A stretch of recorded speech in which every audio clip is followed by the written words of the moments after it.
Bom dia, boa tarde, boa noite. Não sei em qual horário vocês vão estar assistindo esse vídeo. O nosso trabalho é sobre o capítulo 2 do livro. Nós ficamos com o tema orientação e educação face ao cotidiano escolar. Ana Rita Russo, Camila, que sou eu, e Marcele Rodrigues. É um tema bem contemporâneo. Gostei bastante de ter lido essa parte do orientador educacional. O livro inicia, né, o capítulo 2, falando sobre uma peça teatral apresentada numa escola pública no Rio de Janeiro, que é a Ferreira Viana, bem aí pertinho da gente, no Maracanã.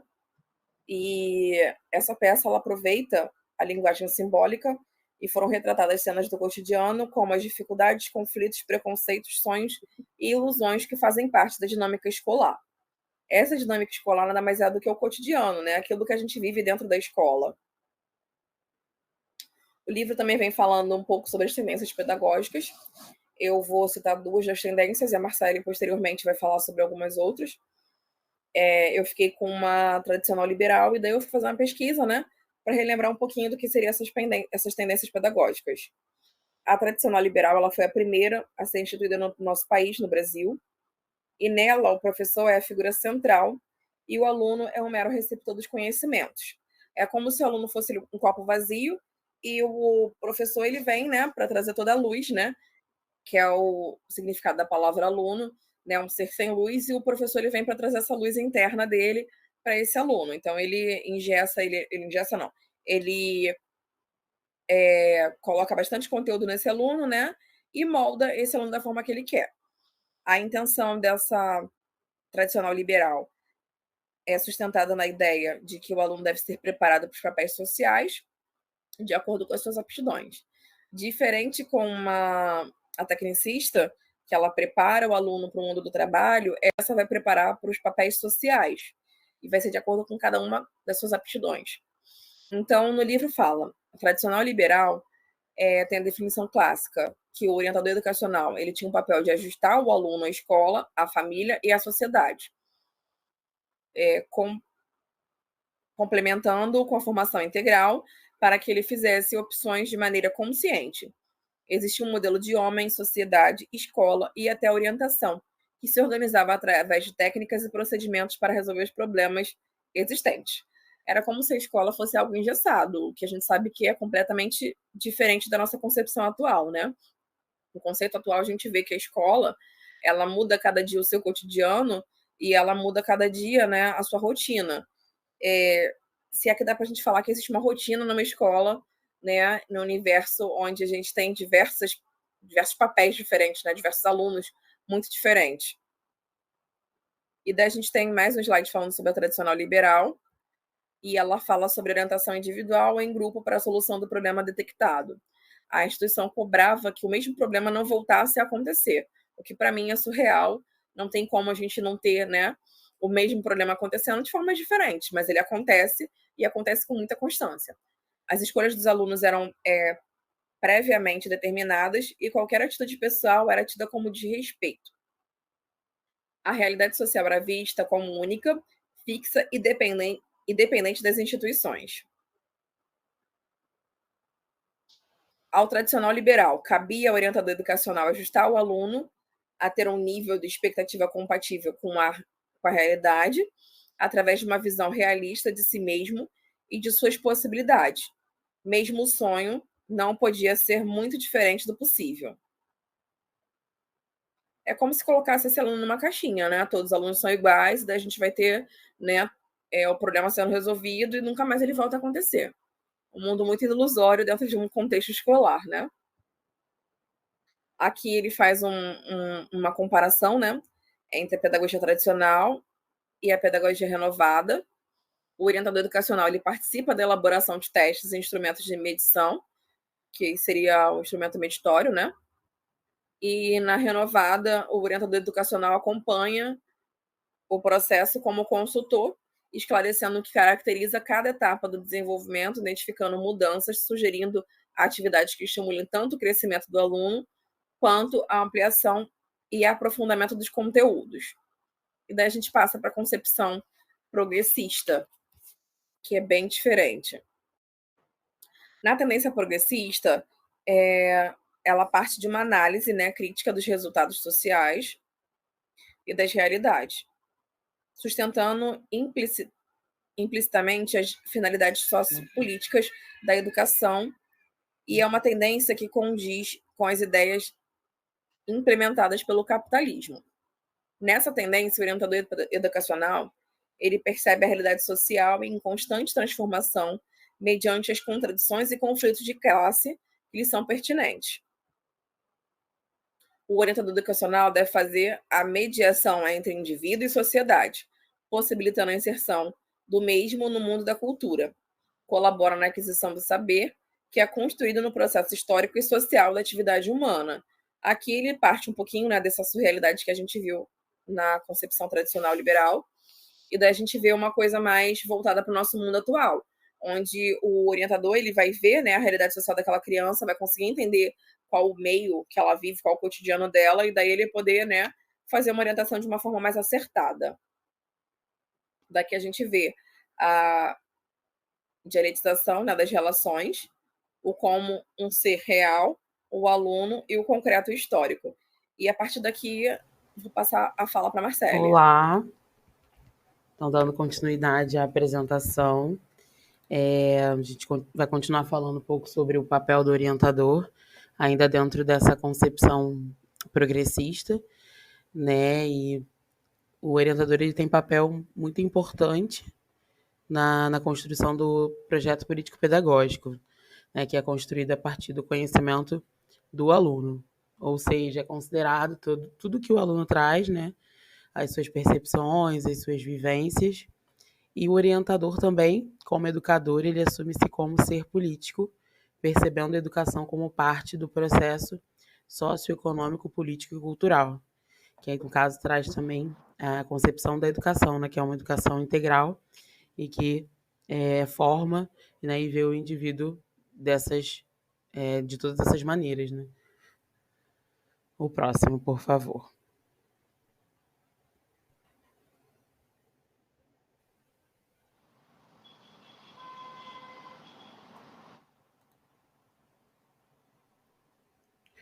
Foi o próximo slide? Não tô.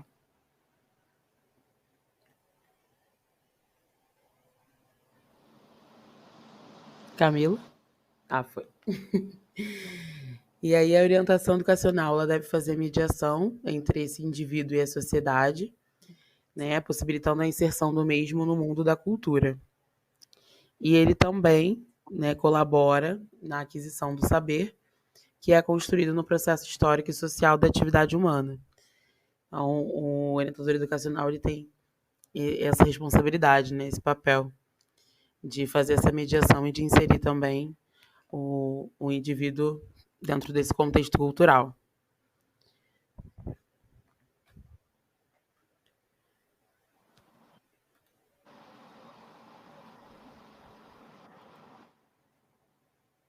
Esse é o que repetiu. Pode passar para o próximo, por favor.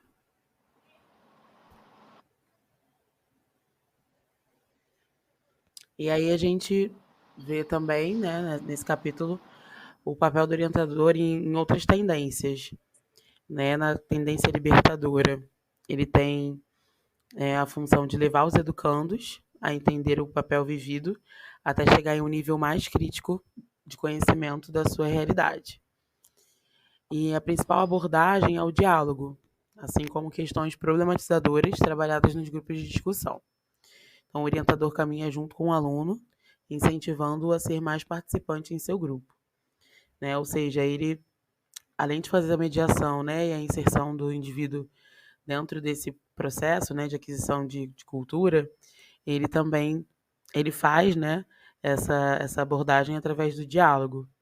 E aí traz questões do dia a dia, né, que são bastante problematizadoras, para conseguir, né, incentivar também a participação do aluno no grupo. A próxima tendência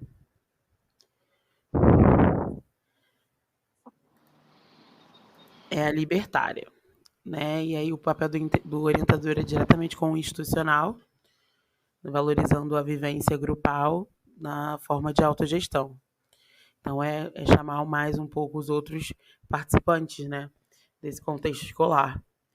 E ele também atua como um catalisador, né, que se envolve, ele se mistura ao grupo para trazer uma reflexão em comum. Ele ajuda o professor em sua função de conselheiro ou instrutor.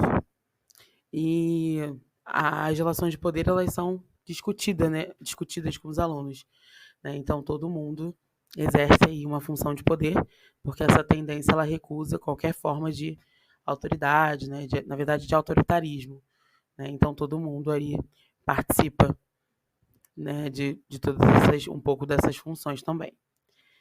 E aí a última tendência, que é trazida pela autora, é a tendência crítico-social dos conteúdos, né, que o papel do orientador é bastante junto, né, à escola, preparando o aluno para o mundo e suas contradições, fornecendo instrumentos para a participação ativa e organizada na democratização da sociedade, através da socialização e aquisição de conteúdos. Então, o orientador, ele tem essa principal função, né, de contribuir para que o aluno participe ativamente e contribua para alcançar aí a democratização dessa sociedade, que, né, é a sociedade que, que nós vivemos, né, que o próprio aluno também está inserido. E aí o orientador, ele atua como mediador, auxiliando essa relação pedagógica da escola para promover, né, melhores condições para que, de fato, essa participação do aluno seja ativa nesse processo. É o próximo, por favor.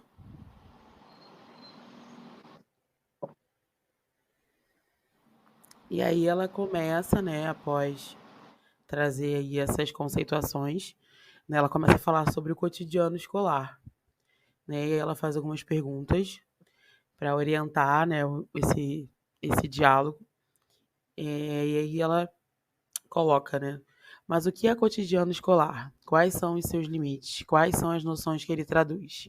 Qual o sentido dele para se refletir sobre a educação?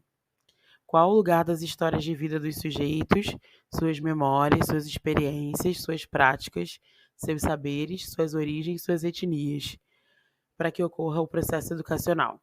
O comportamento cotidiano tem sentido para a prática pedagógica? E aí ela vem, né, ela traz alguns conceitos, né, e algumas definições a respeito do cotidiano escolar. Então, pode passar, por favor, Camila. E aí ela vem falando do LEF. Como é que é, Camila? LEF BV.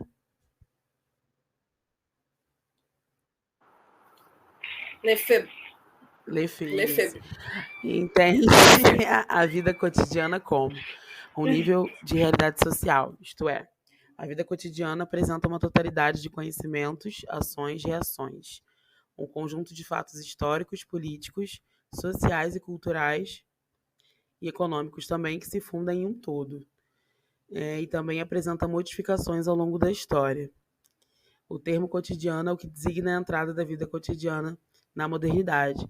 Então, nesse momento, ela até traz, né, um dado assim, histórico, né, que esse termo ele começa a ser sinalizado, né, a partir de 1980, e aí isso significa que esse termo entrou aí nesse processo de modernidade. Então, agora a Ana vai continuar, né, trazendo esses outros conceitos de vida cotidiana e de cotidiano escolar também.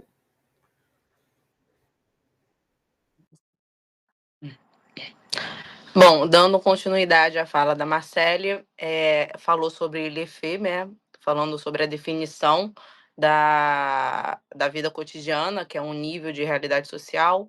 E aí tem o estudo, né, sobre o cotidiano, que nós temos 3 termos, que é a vida cotidiana, a cotidianidade e o cotidiano. E aí esses 2 autores, eles falam sobre o que é a cotidianidade, que é a manifestação imediata num tempo, num ritmo, num espaço das complexas relações sociais que regulam a vida dos homens numa determinada época histórica. A cada época histórica e a cada organização social corresponde a um tipo de vida cotidiana, já que em cada época histórica e em cada organização social ocorre diferentes tipos de relações com a natureza e com os outros homens. O texto ele vem falando sobre a importância do estudo do cotidiano escolar como forma de trazer para mais próximo o contexto onde o aluno ele é inserido. E aí o autor ele desmembra, né, esses três termos, que é a vida cotidiana, cotidianidade e cotidiano, na orientação educacional. Ou seja, cabe ao orientador ajudar o aluno a ter um nível de expectativa compatível com a realidade. Como o próprio texto já diz, é de acordo com a época histórica e o tipo de vida cotidiana do aluno, aonde o aluno ele é inserido. Pode passar, por favor. E aí ele fala sobre o cotidiano escolar, né. O sujeito faz parte do cotidiano escolar, com seus valores, seus medos, seus desejos, e aí a gente não pode, ver o aluno, como superficial, ou seja, só de fora para dentro. Ele tem que ser analisado por completo. Então, ó, o cotidiano escolar, ele apresenta a natureza das práticas, das ações desenvolvidas e realizadas em seu interior. E na medida que conheço essa realidade, passo a entender melhor as decisões e que a escola efetiva através dos seus diferentes protagonistas. Ou seja, quem são os protagonistas? São os alunos, são os professores, são os gestores, toda a comunidade escolar. E aí o que nos leva a entender que através do estudo de relações e de fatos cotidianos, a reciprocidade, cumplicidade das diversas situações que o cotidiano abrange, isso não envolve somente as questões no currículo escolar, que é o do PPP, mas também de toda a relação do poder, do saber, do afeto, a emoção que está no tempo e no espaço. Isso faz parte da vida, não somente do aluno, como do professor. O que é o cotidiano escolar? O texto ele fala que são pequenos fragmentos que se unem como um todo, ou seja, que constitui um espaço, um espaço ou um momento em cada um de nossas vidas, ou seja, é a realidade escolar. Eu até posso me atrever a falar que a realidade social, ele pode ser um sinônimo do cotidiano escolar na vida do aluno, do professor, enfim, da comunidade escolar. Então, o sujeito que está na escola, ele tem a participação das ações e também das decisões fora e também fora da escola e dentro da escola, ou seja, tudo que acontece com o aluno dentro e fora da escola é de acordo com a realidade do mesmo. Pode passar.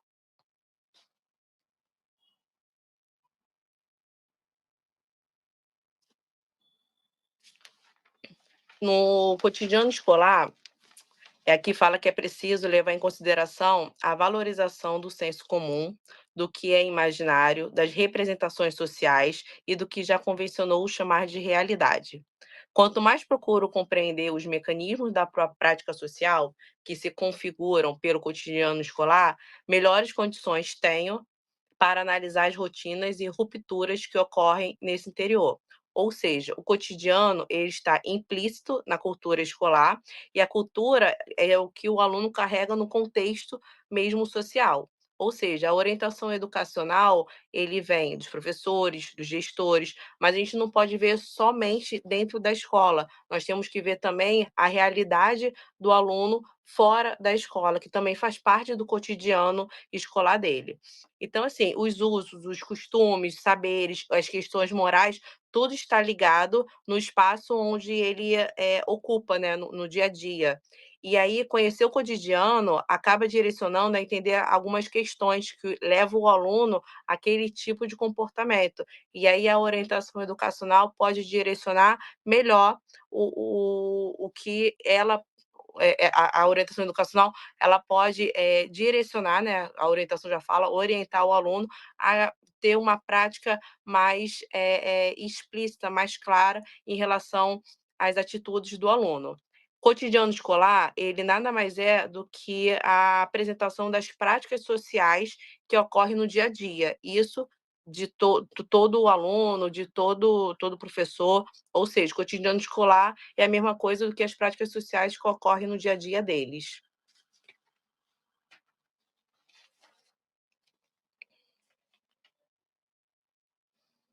E aí a orientação educacional face a cotidiano escolar. A orientação educacional sempre esteve relacionada às ocorrências do dia a dia, né, do cotidiano. E aí, pois elas se prendiam fatores que estavam acontecendo na escola ou na família, o que se refletiam nos estudos ou no comportamento dos alunos. Só que isso vai muito além, somente só da família ou só dentro da escola. O cotidiano acaba sendo mais uma norma da escola do que pela vida do aluno. Então, cada escola vai ter sua norma, cada escola vai ter suas regras, e aí, de acordo com essas regras, que a orientação educacional direciona. E o texto ele não fala isso, ele fala que é muito além das regras somente da escola, porque cada comunidade vai ter uma forma de direcionar. Então, assim, por certo, cada escola pública ou particular de determinado segmento ou modalidade de ensino terá sua particularidade e singularidade. Então, os comportamentos e as experiências vividas serão diferentes em cada contexto vivido. Ou seja, vai ser um cotidiano comprovado e não um cotidiano analisado. O cotidiano da escola, o cotidiano da comunidade, o cotidiano do aluno, ele tem que ser, sim, analisado pela orientação educacional para aí, sim, começar a ter essas regras dentro da escola, ou seja, a formação do PPP. Então, assim, conhecer a cotidianidade, a realidade, analisar o conteúdo, entender a rotina da escola, fazer uma análise, né, junto com o protagonista, que são os alunos, né, a realidade da escola, a realidade social, para ter, sim, uma visão mais objetiva do que está proposto. E aí a orientação educacional reflete sobre esse cotidiano. E aí, vem procurando esclarecer, trazer à tona o que está oculto, menosprezado ou alienado, ou seja, conversar com o aluno, não aquele superficial, "por que você fez aquilo?", e sim o motivo daquele comportamento do aluno naquela situação. Então é analisá-lo, priorizá-lo, é o essencial, o relativo, o particular, não somente o que ele pode dizer, e sim o que está intrínseco, né, no caso dentro dele. Relacionar o com outros cotidianos, com os quais os indivíduos convivem também, o familiar, o dos amigos, do trabalho, da religião, pessoal, ou seja, conhecer a vida dos alunos, dos responsáveis, né. Então são atitudes que vão ser respaldadas pelos valores daqueles alunos, e não somente pelos valores da escola, pelas normas da escola. Então são ações, reações, conhecimento e oportunidades que o indivíduo teve até aquele momento. Pode passar, Camila. E aí, continuando, o que reflete sobre esse cotidiano, o que ele procura? Discuti-lo, interrogá-lo sobre as determinações, obrigações, sobre as diferenças, sobre a desigualdade, compreendê-lo, contextualizá-lo, a trama das relações que dele provém, os tramas, né, os traumas que ele pode ter provocado, a consciência de que, em parte, somos também responsáveis pelo cotidiano escolar. Então, assim, eh eh tudo que acontece dentro da escola tem o cotidiano, como a Camila falou, a gente não pode ver uma rotina na escola, porque não existe uma rotina na escola, todo dia nem sempre vai ser a mesma coisa, então a gente tem que ver o cotidiano daquele aluno, como é a vida dele, e aí visualizá-lo, identificá-lo, o aproveitamento do tempo e espaço que ocorre, da mesma forma como acontece as tomadas de decisões da escola. Então é analisar para depois tomar uma atitude dentro da escola, nas regras da escola.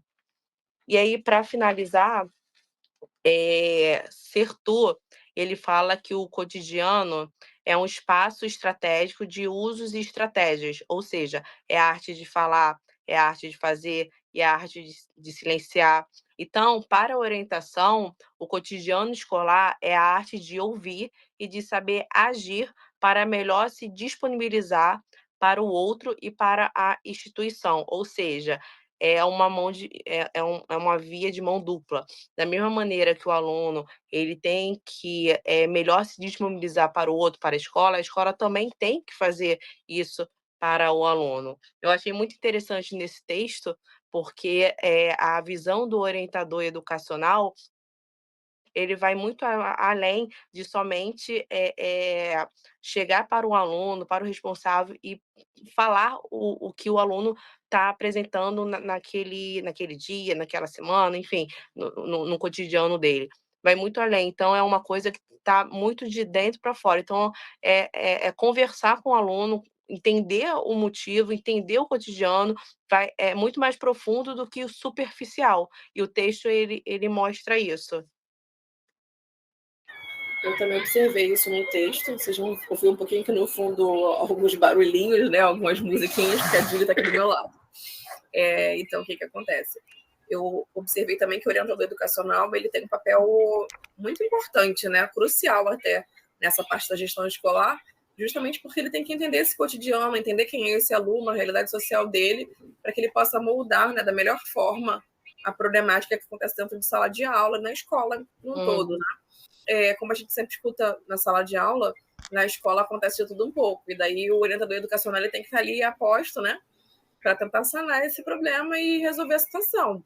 Porque a cada dia tem uma situação diferente, tem uma novidade, tem algo que possa acontecer, e esse conflito ele tem que ser resolvido, de uma certa forma, pelo orientador educacional. Uma outra coisa que eu destaco é o seguinte: os pais eles costumam colocar o filho na escola acreditando que a escola é toda igual, né? Toda escola é igual. E daí ela não procura saber qual a ideologia daquela escola, qual o PPP. E o orientador educacional está ali para isso, para sanar essas dúvidas e propor, né, o pai uma experiência do que seria a definição daquela escola, qual seria o conceito do qual ela pratica, para que esse filho ele possa estar num ambiente seguro, estar num ambiente do qual ele possa participar de uma forma melhor. Hoje em dia a gente tem várias tendências escolares, tem construtivismo, tem escola cristã, e acho que é bem interessante o pai procurar saber onde colocar essa criança para que ele possa se ver num cotidiano do qual ele já faz parte, que é uma realidade do qual já está engessada, né, ali naquele aluno. E eu acho que é isso. Eu acho que o principal, a primeira coisa quando algum amigo vem me procurar e vem perguntar assim, o que eu pergunto para a gestora dessa escola, se eu quiser colocar minha filha, né, meu filho, eu falei, a primeira coisa, você tem que pegar o PPP, que eu acho que o PPP é o que, querendo ou não, define, né, no caso, as normas da igreja, as normas da escola, as normas da instituição, e aí dá uma direção do que aquela escola pode oferecer para o seu pequeno, o seu filho. Então, acho que o principal PPP, e infelizmente alguns responsáveis não conhecem, né? Não sabem nem que existe não o PPP. Não sabem nem que existe. Exatamente. Vou colocar aqui a referência do livro. E o nosso trabalho acaba por aqui. Obrigada. Tchau, tchau. Muito obrigada.